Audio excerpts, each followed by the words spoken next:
तर सगळ्यांना good morning public. सकाळी सकाळी कामाला निघालतो, दीदीच्या गाडीवर बसून जावं म्हणलं. मग काय असं आंघोळ बिंघोळ करून लय गडबडीत होतं बघा. केस विचारायला नव्हतं. पहिलं दुकानाकडे तर चलत जावं लागतं बघा. मग काय असलं फ्रेश वाटाल तर सकाळी. काय विषय काय सांगू तुम्हाला, काहीच कळणार. मग काय कामावर आलाच बसले बाया आलते बघा. जेवण तर आल्याच करून घेतलं.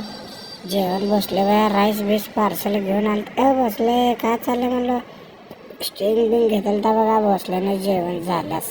तिरुपतीवर बसलो, स्टिंग बिंग वडता वडलं. मार की रे तो बी एक घोट म्हणलं. मारला बघा त्यानं बी. हा मग काय कामावर आलो तर रमन भैया क्या चले क्या नहीं की ऐसाच दोन बाता करके लगेच कल्टी दे. मग काय 4-5 वाजता बाहेर का शूट लेने के लिए मैं बाहेर आया हूँ.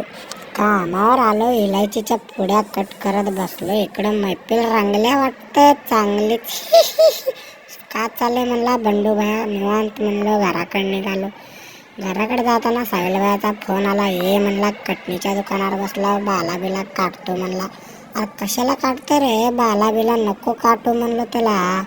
अभी काटेंगा बाला तो बनेगा किसी का तो. मजाक केलं रे साहिल भैया म्हणलं. साहिल भैया आणि मी आलो बघा भेट्टूकड. काय हाल आहे म्हणाला बघा भेट्टू. आल्या तसलंच काय तर बिलाट करते बघा. मग आलो घरी. घराकडे जाताना कसली घाण थंडी. आबा बाबा बाबा बाबा बाबा कोण हाय. लय घाण थंडी आहे. हिने बी मला टाटा बाय बाय शिव मुतून झोपा म्हणून घराकडे निघाले बघा. मी आलो घरी, जेवण बिवण केलं. आता झोपणार. भेटू उद्या. धन्यवाद.